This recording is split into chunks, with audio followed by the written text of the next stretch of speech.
everybody, what's up? Welcome to video number 1 in the Helix Heavies series. You're here with the kid, Jeremy Vareo, Jerry Evil if you happen to surf the music forums, and today we're going to take a look at a tone inspired by Mick Mars on the Too Fast for Love album from Motley Crue, so stick around.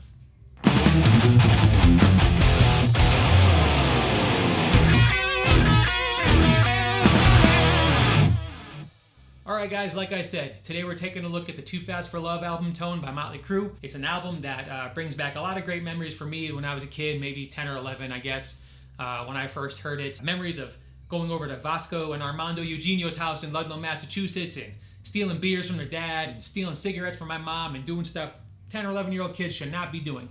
Anyway, that album just brings back a lot of great memories for me. It was a good time. And it was definitely an inspirational album for me, guitar-wise. It really, made me want to play. I did as much research as I could when I started putting this tone together, and did a lot of scouring of the interwebs. Of course, there were no rig rundowns back then, but I did find some forums where people had asked Michael Wagner, who produced the album, what gear Mick used on it. And he wasn't there for the recording of the album. Everything was already tracked when he came in. But what he did say was Mick definitely used something out of his room of Marshalls. So I guess back then he was probably favoring the JCM 800. That was my understanding.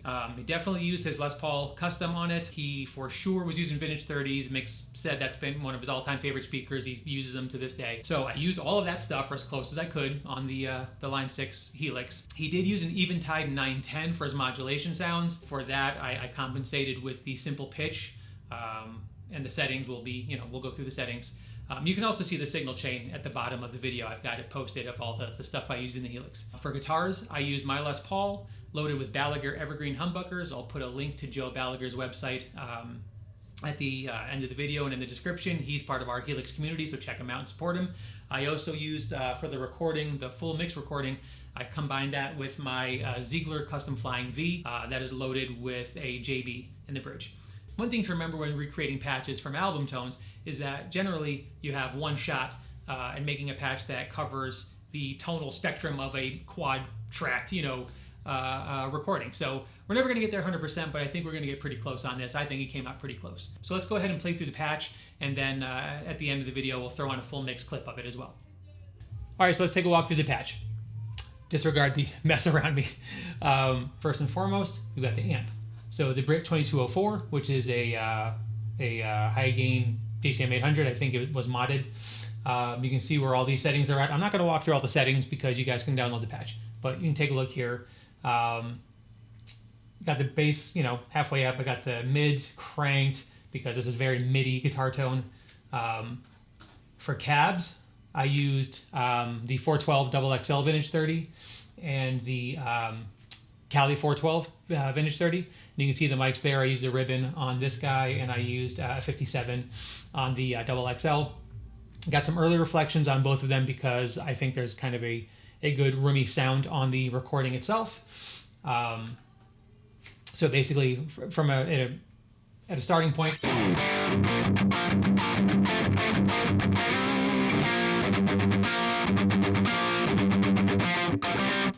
Okay, not even close, but stay tuned. Oh, I should also mention that Mick is tuned to D standard on just about everything he does. So, to get some of that honk that is associated with this guitar tone, I obviously went ahead and added the tube screamer. It's the standard trick, level on 10, gain on nothing, and then I kind of swept the tone a bit.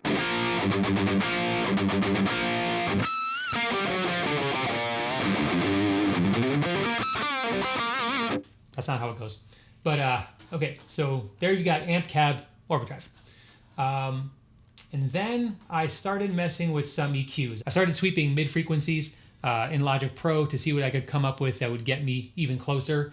And there didn't seem to be one EQ that did it all, so I just have a few of them. And, maybe that's the wrong way to handle it, but that's what we got here. So you can see the frequencies I chose here. And then on the parametric, but then I also added the simple EQ with the 700 hertz boost and the 220 hertz boost on another simple EQ. So those are off. Turn that off. So with the first one, we'll just go ahead and add them all.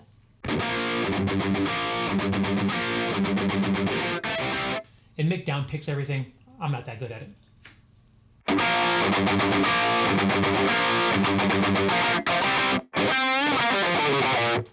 That's already way closer.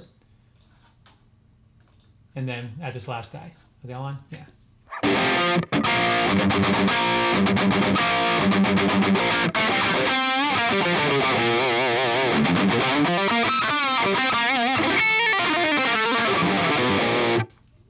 I love it.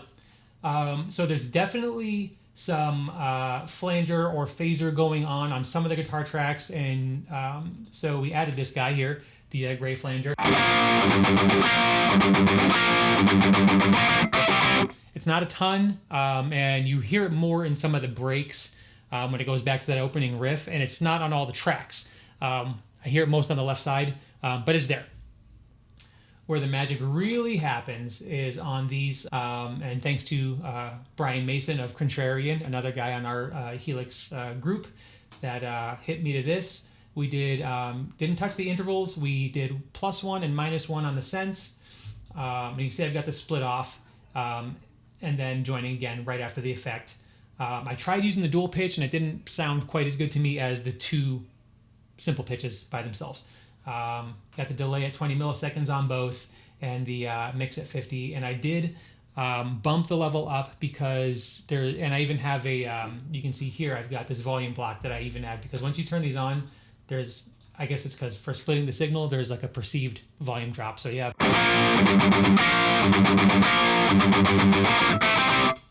Then you hit these guys on.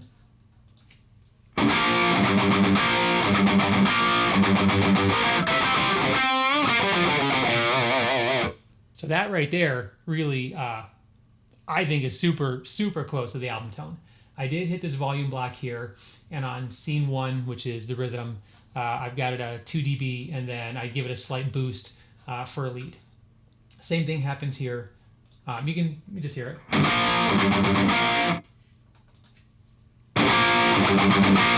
So, sounds great. Oh, sounds great. I do have a bit of a delay, simple delay, very quick, and not super high in the mix, but just gives it a little bit of a slap back.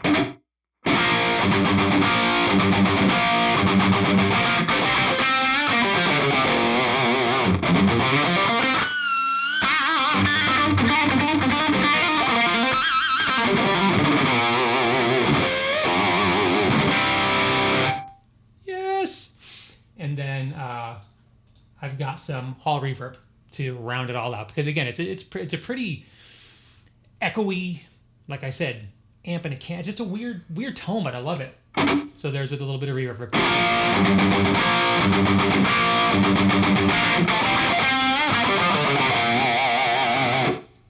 And then if you go to the solo patch, you can see the delay and the volume will jump up a bit, or the lead patch.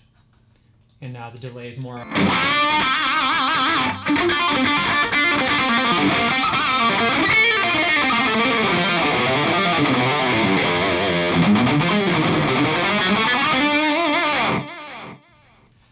So I'm really happy with the way this came out, and it's great for a bunch of Mick kind of tones, you know.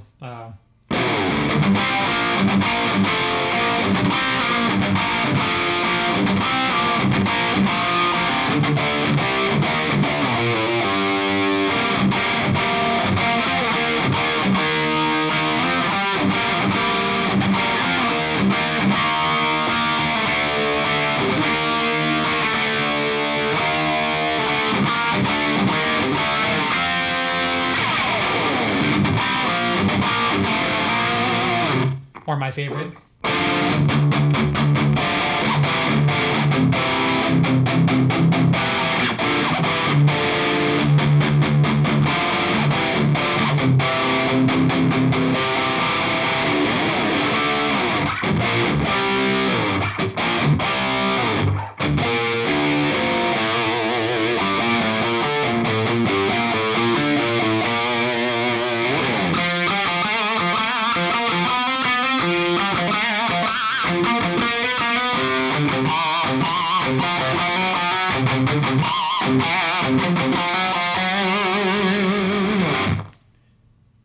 So there you have it. That's the patch. That's what I came up with. Let's take a listen in a full mix.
Alright guys, so there you have it. That was the Jer Evil stab at Mick Mars tone from Too Fast for Love.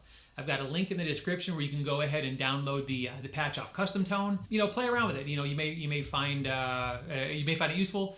You could do some tweaks on it to work better with your guitar. But I think the patch is a lot of fun, and it pretty much sounded great through every guitar that I plugged into it. If you enjoyed watching this, please go ahead and like the video and subscribe to the channel, because there's definitely more album tones coming your way. We got some German power metal, we've got some German classic metal, got some Florida death metal that we're working on, all kinds of stuff. So I think it'll be interesting. We're going to cover a whole broad range of heavy stuff. If there are any tones that you're interested in seeing me take a stab at, go ahead and leave some comments down below. We'll see what we can do. And again, thank you guys for your time. Go ahead, like, subscribe, and stick around for more of these videos. Peace!